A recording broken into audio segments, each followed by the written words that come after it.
Greetings, everyone. Good morning, good afternoon, or good evening, wherever you are. If you like what you are hearing, down in the description box below, you can buy me a coffee, as I would truly appreciate it. It helps me and the channel out. Thank you so much. This video's selected stories is something I hold dear to my heart, as I too was a victim of stalking. I think it's very important to tell these stories, and it's also very important for you to keep safe no matter where you go or who you meet. With all of that being said, it is time to go back to ashes, for when we arise from the ashes, we are a bigger, better, stronger, and happier person in the morning. Sit back, relax, kick back and grab a snack, or tuck in and get warm and enjoy this dose of vocal melatonin entitled True Stalker Stories. Disclaimer: some of these stories may be disturbing to some, as some are graphic in nature. Listening discretion is advised.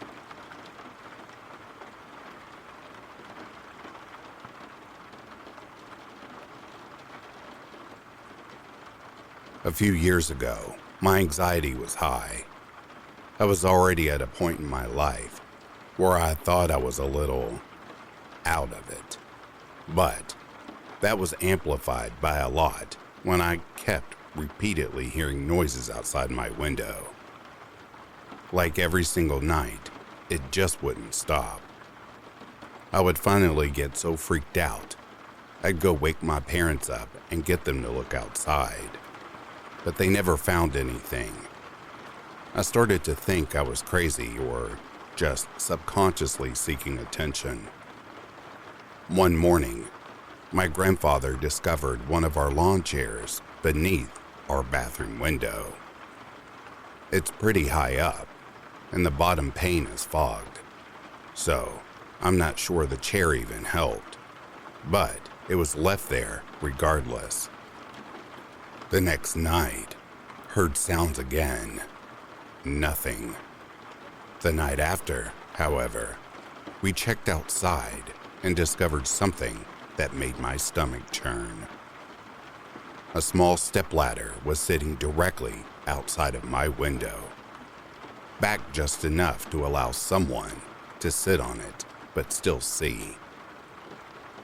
On my windowsill was a bag of now cold McDonald's, which is just up the street from me. Most of the food was still in there, but still, somebody had been watching me doing absolutely nothing of interest in my room without me knowing for I don't know how freaking long. The cops were called, but nothing happened. I felt crazier than ever. No one was to be found, but at least we had some evidence that someone that shouldn't be hovering around our house was at my window, watching intently through the blinds, in a space between the two curtains. I heard noises the next night. I ran outside. Nothing. Earlier in the night, I had sewn my curtains together, which hopefully made it harder to see in. Apparently it did, because now the person had taken to climbing on top of our air conditioning unit, and from there, climbing onto our Herbie/garbage can, then standing on that so that he could see above where the drapes went. The handprints and shoe prints were left on the lid to prove it. I should also mention that there were new holes in my screen, and I heard these holes be created. He took a stick and sharpened it somehow. We found it outside my window and was trying to stealthily break away the screen bit by bit. The hole is still there. The next night, I distinctly heard the gravel near my window crunch. There was simply no mistaking that sound. As stealthily as I could, I let out a small moan he surely heard and rolled just out of view, as if I were sleeping. Then pressed myself against a wall out of view of the window, very quietly opened my door, and crept down the hall. My heart was pounding. Normally, I knock on my parents' door, but I knew the slightest sound would make the bastard bolt, so I quietly opened their door and snuck in, then informed them that there was, without a single doubt, someone outside my window. They didn't mind the intrusion and got up, got dressed, formulated a plan, and crept to the back door. I ran to the bathroom to stand on the edge of our tub and peeked out the window, just as the back door was thrown open, and my parents ran outside like morons. And sure enough, they saw him. They started screaming as the man leapt off the Herbie and bolted down our driveway, which was what I was looking at. They screamed all sorts of horrible things at the top of their lungs. "You sick mother effer, I'm gonna effing kill you," my dad said. "You effing freak," said my mom.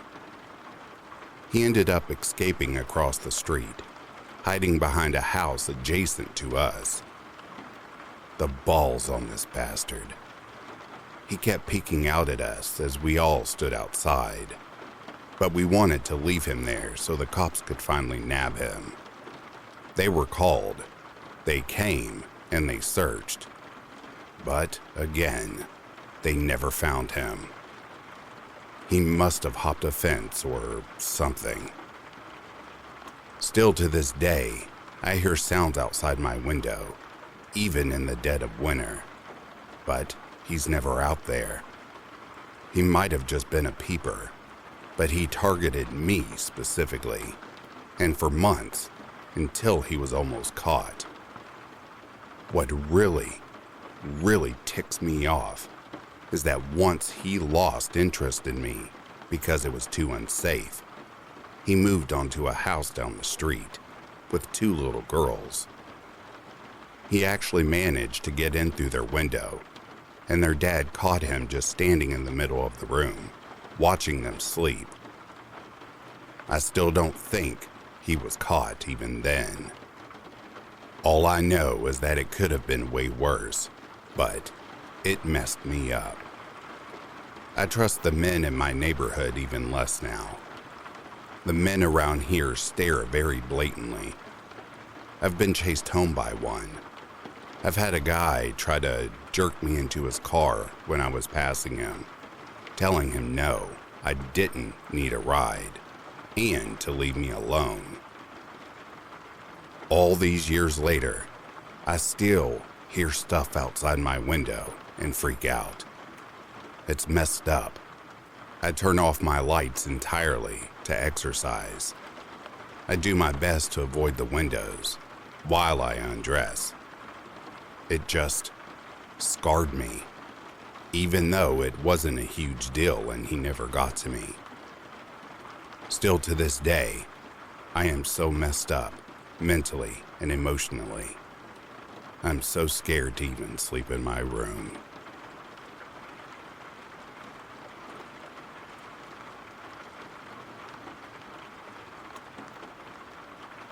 Tatiana Tarasoff is a prime example of a stalking victim who did not have the proper laws in place to protect her.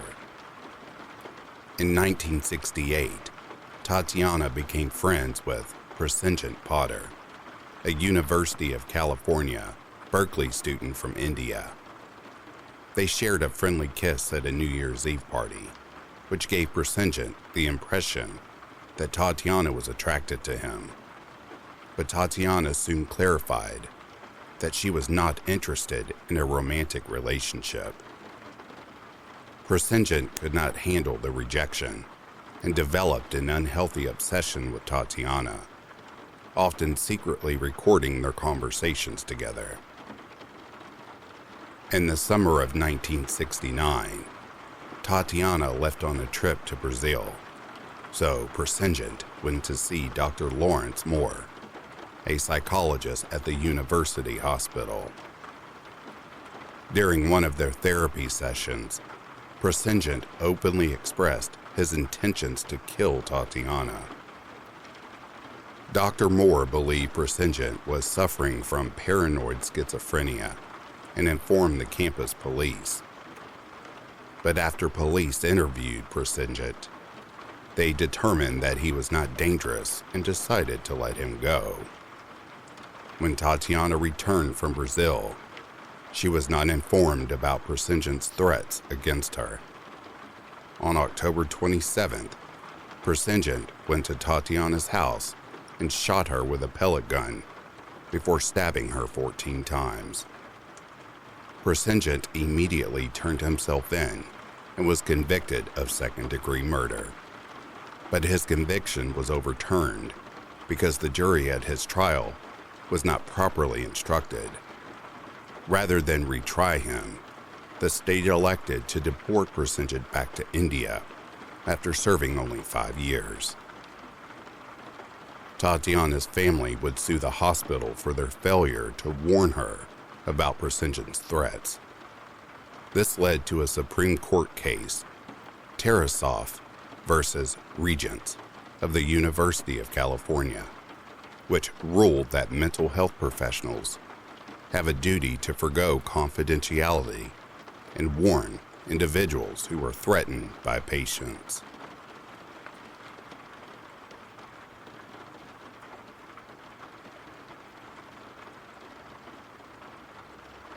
This story is about an ex-boyfriend. The stalking started after the breakup, but the entire relationship was screwed. We had been friends for a few years when we started dating my junior year of high school. After we started dating, he completely became a different person, or maybe let the true him shine through. He'd always grab my phone and look through my text messages and call logs. He wanted to be together all the time, no matter what, even if I was studying. He had already graduated high school and worked full-time. I'd have random crazy girls calling me, telling me they were going to beat me up or they were going to screw my man. He'd be insanely jealous, and when we'd fight, he'd get so mad he'd throw his phone across the room or across the street. The whole relationship was crazy, and I tried to end it at least 6 to 7 times over the 1.5-year span of it all. Every time we'd break up, he'd go batshit crazy and do the "I'm going to kill myself" bit. He'd call and call and call and want to talk and talk and talk until eventually I would say, "If I agree to get back together with you, will you back off?" Not healthy, I know, but I had stuff to do, sports, school, and a job, and didn't have time to deal with it. It was easier just to agree to get back together. One time, I broke up with him. He told me he had been having headaches, so he went to the doctor that day and found out that he had a brain aneurysm and only had 8 months to live. We had 2 friends die in car accidents on the same day, exactly 1 year apart. About 4 months before this and a year or 4 months before this. So, when I realized that 8 months from then would be the same month as our friend's death, I was completely freaked out, and we got back together because I honestly believed we had some curse against our friends and that exact date. Wouldn't you know it, that those 8 months came and went without a single trip back to the doctor for his brain aneurysm? So, here's where it gets crazy. My senior year, I had no idea how to get out of this relationship. So I started looking into out-of-state colleges, figuring there was no way he'd follow me. If I could just put up with his crazy until that summer. I'd be off in a magical world of college and no crazy boyfriend. He must have seen the brochure from the college I was interested in, because suddenly he wanted to go to that college. He even went as far as taking the SATs. I knew my plan wasn't going to work. He'd follow me wherever I went. So, what did I do? I joined the freaking army. That'll show him. Try following me there, right? Next thing I know, he's meeting with a freaking recruiter. Of course, the likelihood of him being stationed where I was is very slim, but I didn't know that at the time. I was young and scared. I realized the army was a dumb idea and wrote a letter to the commander, commissioner, whoever is the head honcho of recruitment. I explained that I had lied on my physical, as the recruiters tell you to do, and sent a copy of all my medical records. I was let out shortly after that. I don't remember how it finally happened, but we broke up. I changed my phone number and cut off connection with all of our shared friends. Finally, the end of crazy. Free at last. Or so I thought. For the next few months after the breakup, until I left for college, he'd randomly show up where I was. The movie theater, the tennis courts, restaurants that we never went to before. He'd want to talk, but I'd always just say I had to leave immediately. He'd get furious if he saw me with another guy, no matter who the guy was. It could have been my cousin, and he would have flipped his shit. I still have no idea how he knew where I was going. Once I left for college, 90 minutes away, I thought it'd be over. I heard he had come up to my college a few times to see other friends, but I'd stay in my dorm those nights, afraid that I'd see him if I went out. During my freshman year of college, one of our close friends from that same group killed himself. I came home to attend the funeral. My ex was pretty distraught, since this was the third friend of ours to die in 3 years. I had no choice but to be nice to him. I mean, it was a funeral for our good friend. After the funeral, everyone was going over to a friend's house just to spend time together. I didn't want to go, but my friends convinced me. While at the house, the ex starts talking to me. I act polite and try to avoid him. This doesn't work. He's right next to me all night, trying to kiss me, put his arm around me, whatever he could get. He started telling people that we were back together. Screw my life. I tell him I'm leaving. He freaks out. He gets my number somehow from someone at the party.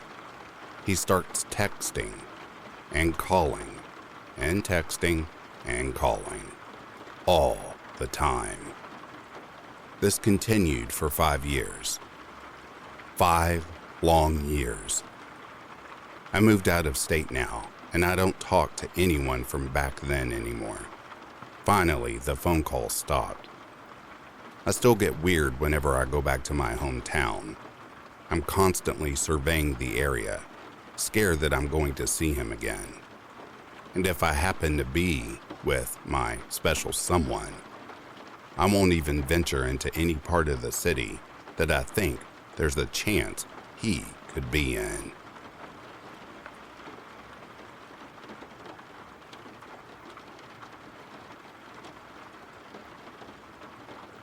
In 1991, a 16-year-old student at Conestoga Valley High School in Lancaster, Pennsylvania, named Laurie Show, became the victim of a nonstop ordeal of stalking and harassment. Laurie was targeted by a classmate named Lisa Michelle Lampert, who was upset that Laurie had briefly dated a mutual accomplice, Lawrence Butch Yunkin. Michelle had recently become pregnant with Butch's child and was obsessively jealous of Laurie, believing that she was trying to steal her boyfriend.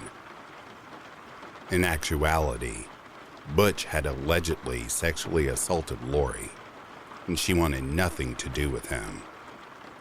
Nonetheless, Michelle frequently harassed Laurie, taunting her with obscene phone calls and openly threatening her whenever she was in public. Laurie's mother, Hazel Show, attempted to file assault charges against Michelle, but it did little to stop her. On December 21st, Hazel received a phone call from a counselor asking her to drop by the school for a meeting about Laurie. It turned out the call was just a diversion to get Hazel out of the residence, leaving Laurie alone. When Hazel returned home, she was horrified to discover that her daughter had been murdered. Laurie's throat had been slashed, and she had been stabbed several times. She used her dying words to tell her mother that Michelle was responsible. The next day, Michelle was arrested along with an accomplice named Tabitha Buck. Butch Yunkin was also arrested for dropping the two girls off at Laurie's residence, but claimed he did not participate in the murder. Michelle and Tabitha were both given life sentences, while Butch received a lesser sentence for testifying against them. The incident prompted Hazel Show to campaign for stronger anti-stalking laws in Pennsylvania, which went into effect in June of 1993.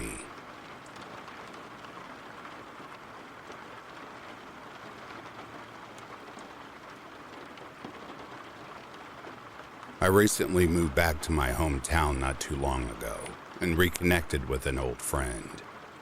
Her brother got out of prison around the same time. I went to visit her, and he was there. The visit goes great, for the exception that her brother will not stop staring at me. I don't think too much about it. I'm accustomed to creepers and figure I've known the family since I was a teenager, many moons ago. I just thought I was creeped out over nothing. Turns out I was wrong. Fast forward a few months. The same friend and I go to a show. We had a bit of car trouble before leaving there. The friend's brother happens to be there with his friends. He begins by making lewd comments to me and spends the entire night trying to get uncomfortably close to me. I use his sister as a human shield. After the show, I get separated from my friend due to the crowd. Her brother, however, finds me right away and insists that his sister told him to give me a ride since her car is acting wonky. I refuse, and he is trying to pull me towards his car or a dark alley, who knows. I yell for him to let me go and grab the attention of some nearby good guys who come to my aid. When my friend finally finds me, I tell her what happened. She lets me know she never told him to give me a ride. 2 weeks later, I begin to get texts from her phone. Sexually suggestive texts.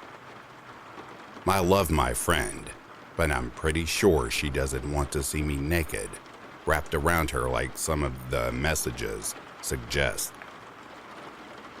I call her mother's landline. She asks if I have seen her daughter's phone, as it's missing.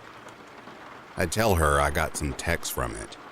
She says she will call me back. In the meantime, I figure out it's her brother, as he won't stop texting and finally calls. I'm in your neighborhood. I'm coming over, and you better let me in. No thank you, sir. I call his mom back and let her know what is going on. I look out my window, and there is his car parked across the street. It's still running. He's just sitting there, and I can see him talking on the phone. He looks like he's screaming. In the meantime, a police car happens to drive by. He takes off ASAP. His mom calls me back, apologizing for her son's behavior, and tells me he won't be bothering me ever again, as she is the one that called the police. Ever since then, he has finally left me alone.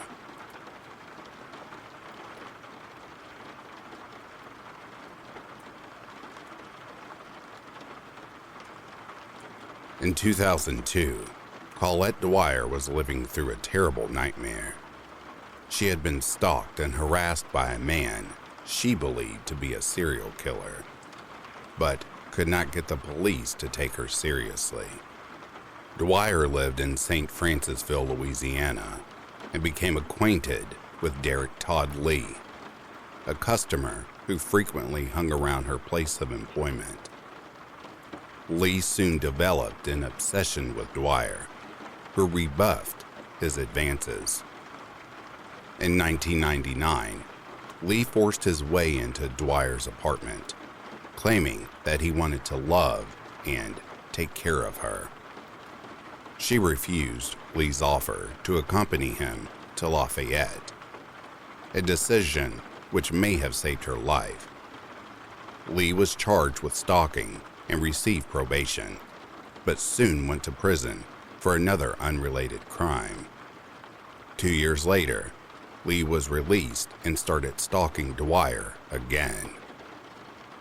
Not long after that, Dwyer heard about the murder of a Baton Rouge woman named Charlotte Murray Pace and became convinced Lee was responsible. She notified the police, who investigated Lee, but didn't bother to take his DNA because they were convinced the perpetrator was white. Dwyer contacted the police again after the murder of a woman named Pam Kennemore, but they still didn't believe Lee was responsible. Finally, in May 2003, Lee was questioned for the sexual assault of another woman and finally had his DNA taken. The DNA wound up linking him to the murders of Pace and Kennemore. In total, Lee's DNA would be linked to the murders of 7 women, and he was nicknamed the Baton Rouge serial killer. Lee was sentenced to death for his crimes and currently sits on death row at Louisiana State Penitentiary. Sadly, 3 of Lee's murders might have been prevented had the police not ignored Paulette Dwyer.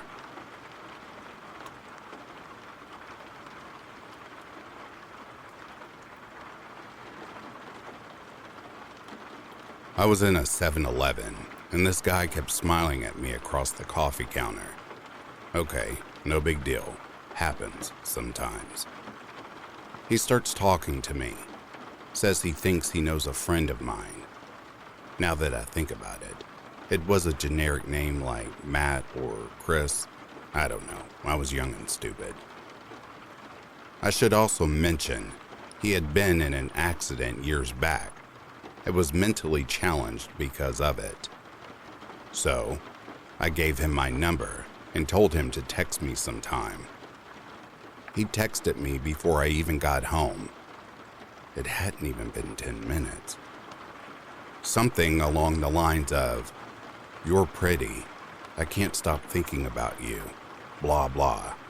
We should hang out." So, young and stupid me says, "Sure, I have to go to Borders tomorrow. Want to come along?" After that day, he starts texting me all the time, even if I don't respond. Random things that could also be, I want to get to know you. So I didn't think anything of it. After a week or so of this, and realizing he was in no way my type, I started blowing him off. Never met up with him again, because I felt something was off about this guy. I told him I met someone, and he started being weird as hell, telling me he's in love with me. He cannot stop thinking about me. All this weird obsessive stuff. I tell him to F off, stop texting me, you're crazy and can't love me. If you don't even know me and you're freaking me out. A few days later, he texts me that he's sorry and wants to hang out. I tell him I'm out and busy. I was at home with a friend. He says, okay, I'll wait. I'm thinking, what the hell? Wait? My friend and I walk through my house to the kitchen, passing the bay window. And I see this guy parked right outside my house. I never told him where I lived. Never told him my last name. And even so, the house is under my mother's name, which is completely different from mine. I tell my friend. She tells me to text him and say something along the lines of, my friend is at my house. Are you parked in front of it? You're creeping her the F out. You need to leave now. He tells me, okay, he's leaving, and he's sorry. We watch from the window. The dude backs up my dead-end street until he's blocked by trees, parks, and just sits there. I text him again. Really? She watched you. She can still see you. Leave or I'm calling the cops. He backs to the end of my street and starts telling me, it's a public street. There's nothing you can do.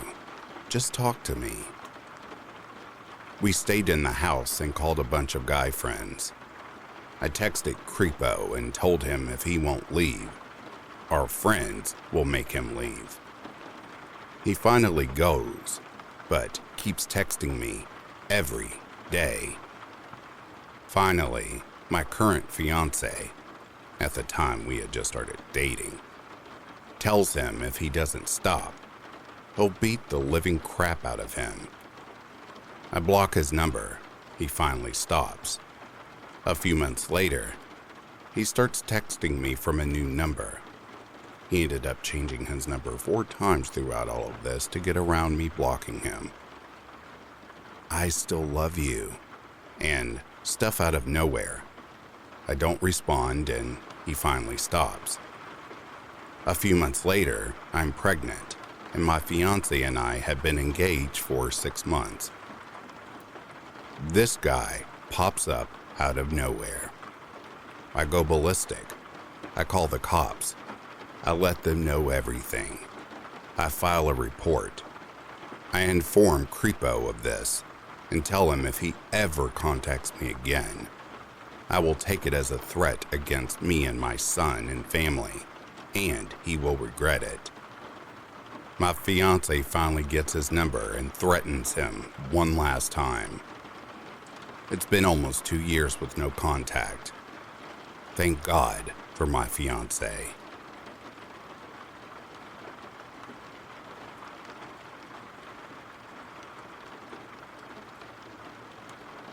In 1986, there were no stalking laws on the books, which forced 15-year-old Sandy Shaw to make an unfortunate decision she would regret.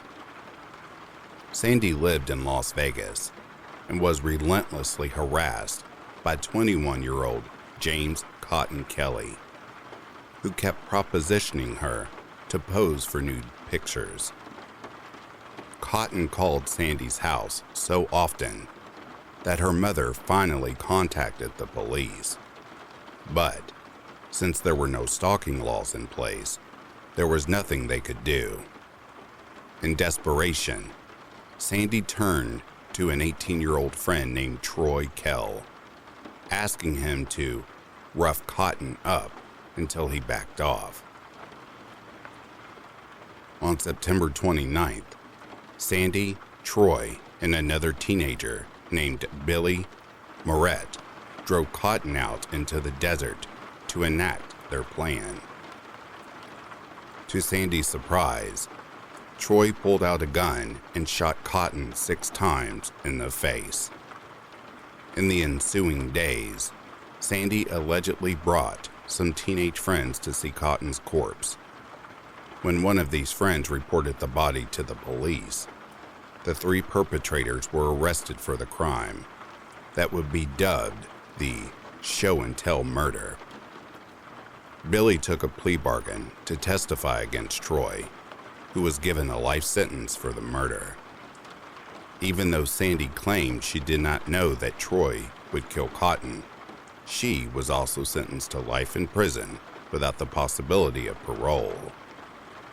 Years later, one of Sandy's friends confessed that he took the teens to view Cotton's body and that Sandy was not present. Sandy always expressed genuine remorse about what happened, and the State Board of Pardons and Parole eventually believed her claims that she was just a desperate stalking victim who did not intend for anyone to get killed. Sandy's life sentence was commuted, and she was finally paroled in December 2007.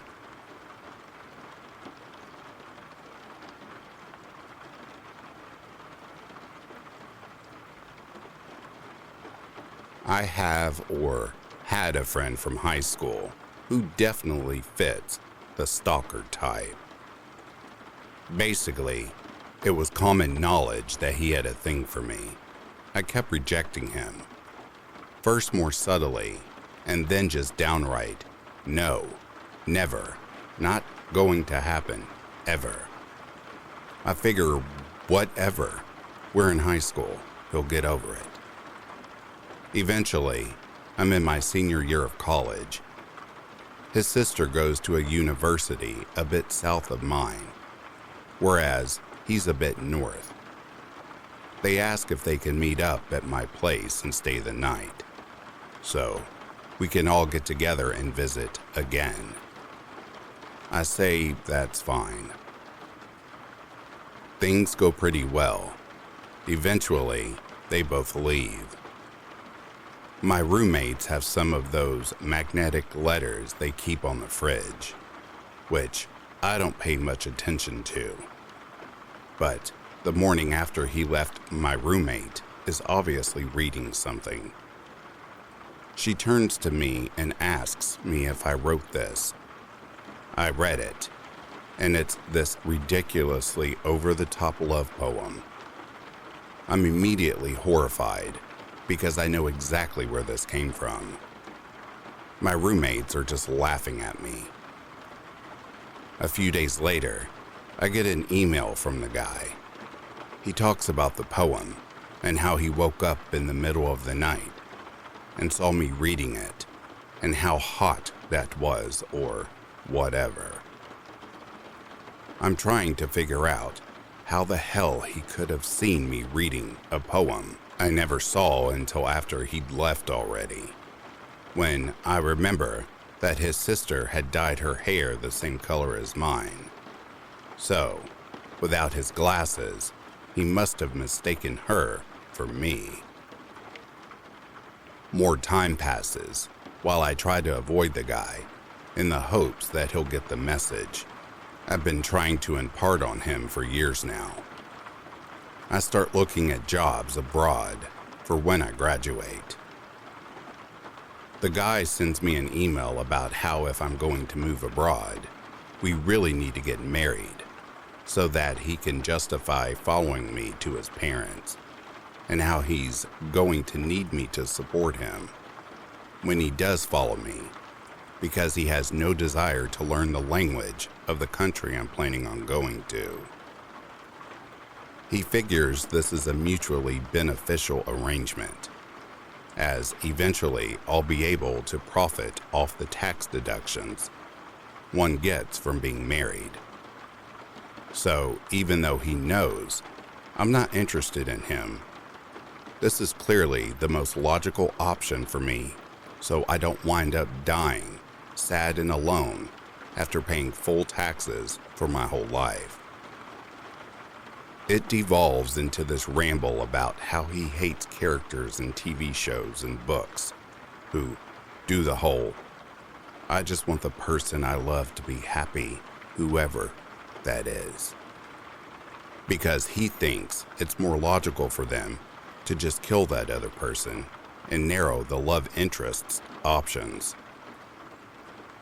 I replied to the email, completely pissed off and more creeped out than I have ever been in my life. He seems to get the message and apologizes, and I cut off ties as best I can. Most of our friends are mutual, and I'm pretty close to his family. He later gets a girlfriend. I figured this was a good thing. Maybe he's moved on. She ended up adding me on Facebook and starts talking to me. She goes on about how the sex is amazing and I'm really missing out, and how I should just really sleep with him. I tell her I'm in no way interested. She goes on about her other boyfriend back home and how all four of us could get married together on the same day. Completely repulsed, I blocked her too.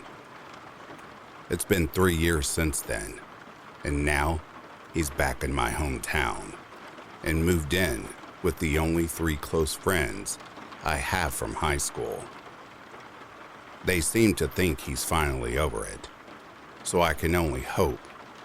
Possibly my distaste for My Little Pony has dropped me off the pedestal that he has put me on.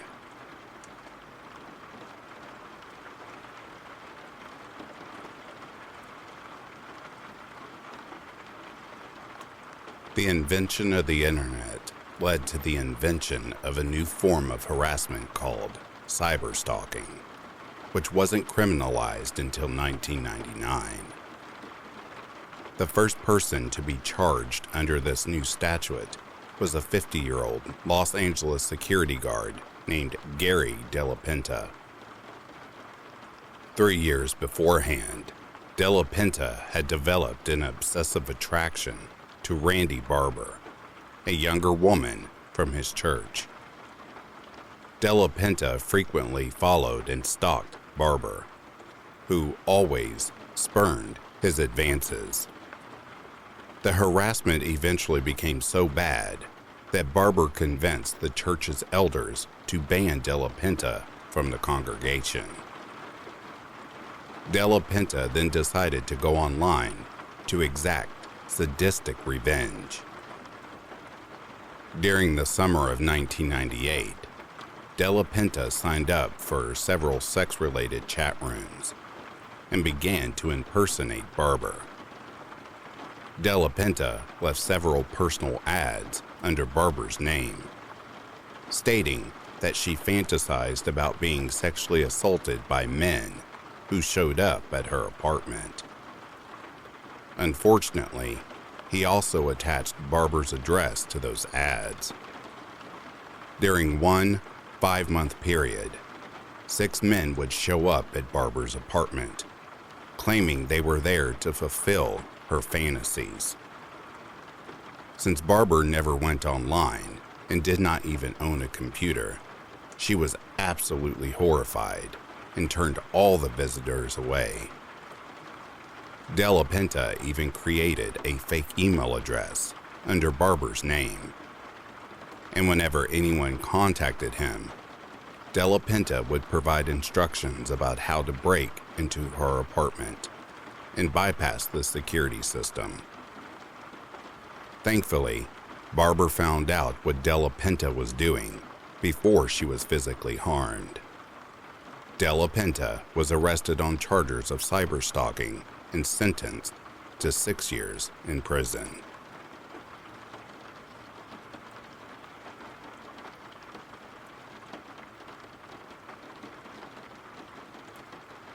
Okay, so there is this guy I met at the same time I met my current boyfriend.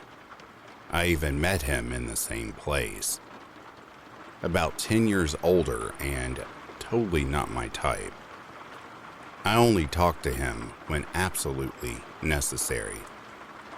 Altogether, maybe 2 hours of completely impersonal and polite, I don't have the guts to tell you to F off conversation.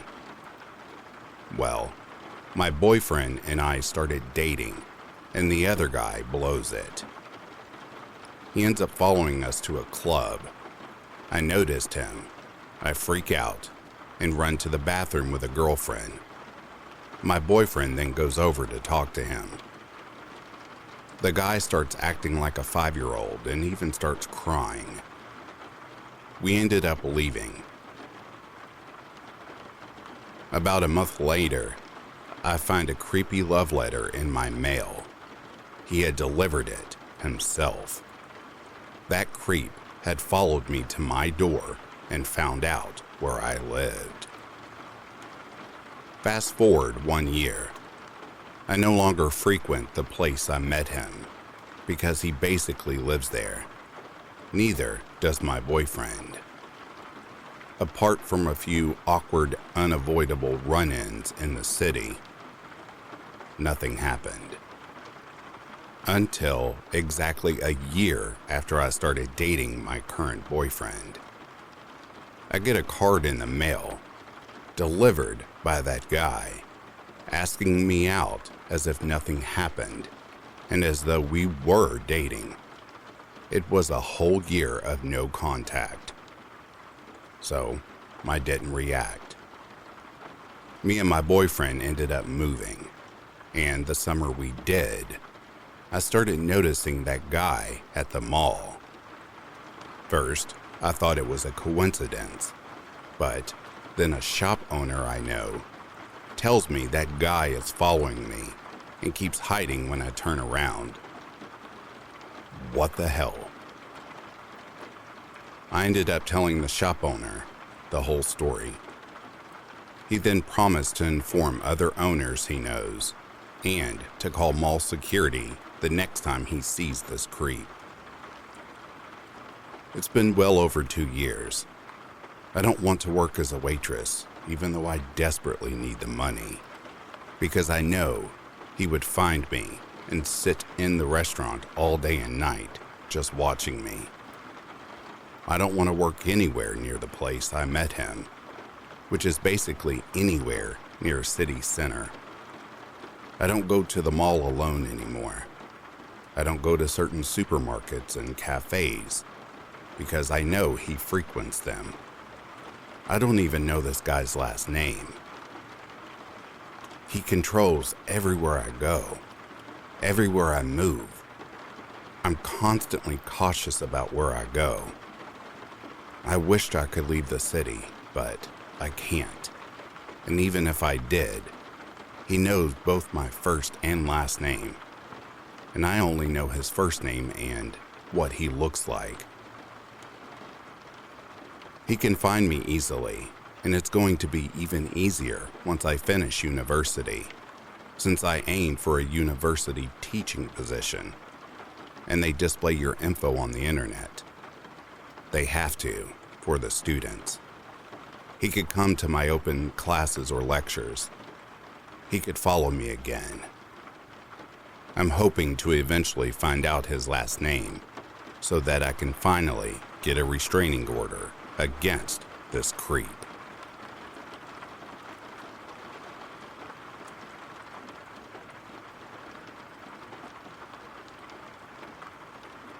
In April 1984, 35-year-old Richard Farley was a veteran employee at Electromagnetic Systems Labs Incorporated, a defense contractor in Sunnyvale, California.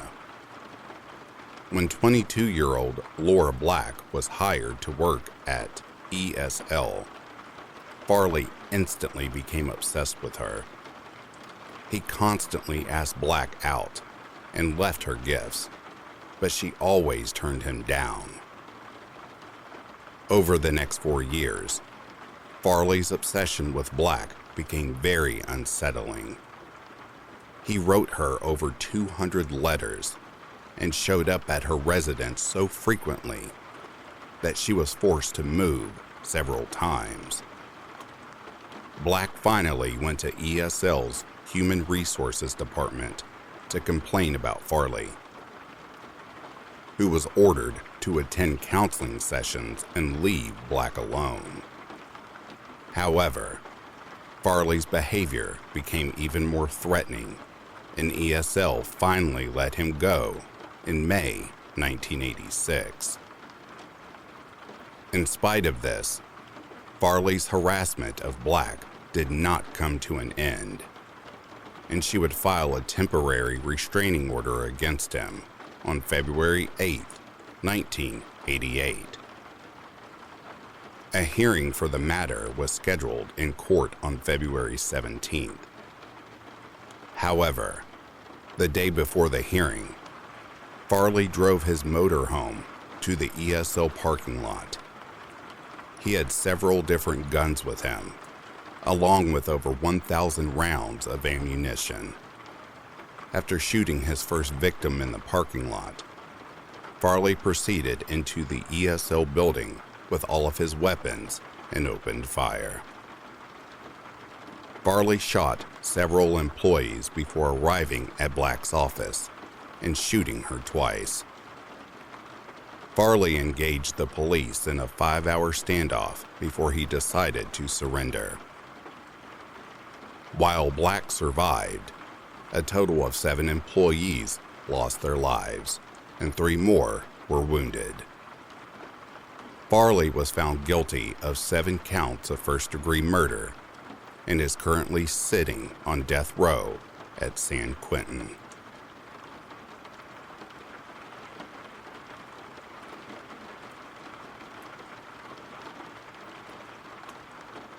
And now, my true story of suffering from being stalked. I let a roommate move in with me as he had nowhere to go because his mother had kicked him out of the house. All seemed to be going well. We got along just fine. We both worked, shared the same living space. Things started getting weird when I noticed he was abusing my dog and pretty much taking things of mine that didn't belong to him. Eventually, I kicked him out. A few months go by, and I'm at work one night. I had new roommates then. I get a phone call that someone was at the door that they did not recognize. I finish my shift at work and finally get to my apartment. I didn't see anything. I ended up coming in, doing my nightly thing and getting ready for bed. Unbeknownst to me, he still had a key to the apartment, as my apartments refused to change the locks after I kicked him out. I should also mention here that I had filed a restraining order, as I was pissed off that he was abusing my dog. Well, I'm sitting there, chilling after work, and my door opens, and it's him. I ask him to get the hell out, and he's violating his restraining order. He's obviously drunk and doesn't care. We get into a physical altercation in which he seriously tried to strangle me to death. After I finally get him off of me, he then proceeds to pull a knife and hold it to my throat. Luckily for me, he was drunk and unsteady. I ended up kicking him off of me and jumping off my balcony. I lived on the 2nd floor of the apartment building. I called the police and he was arrested immediately and taken to jail. He gets out of jail and still tries to show up at the apartment. Finally, after the 2nd violation, of the restraining order. He goes to jail for 120 something odd days. I don't remember how long it was. Eventually he was released, and I still continued to get numerous texts and phone calls and would see him around town anywhere I went. Eventually he left me alone. I still remember it like it was yesterday. It's not like I was scared of him or anything, but he did actually, hold a knife to my throat. That's something that's pretty scary. I have healed and since moved on, and I always advocate for everyone to please stay safe.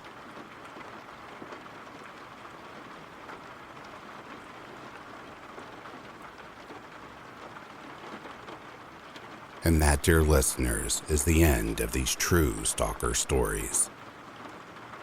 If you or anyone you know is suffering from the dangers of a stalker, please do not hesitate to call the police. And if you know the individual's name, I encourage you to get a restraining order and take all safety precautions necessary. Please be careful out there. Until then, I'll read to you next time. Have yourself a great morning, a great afternoon, or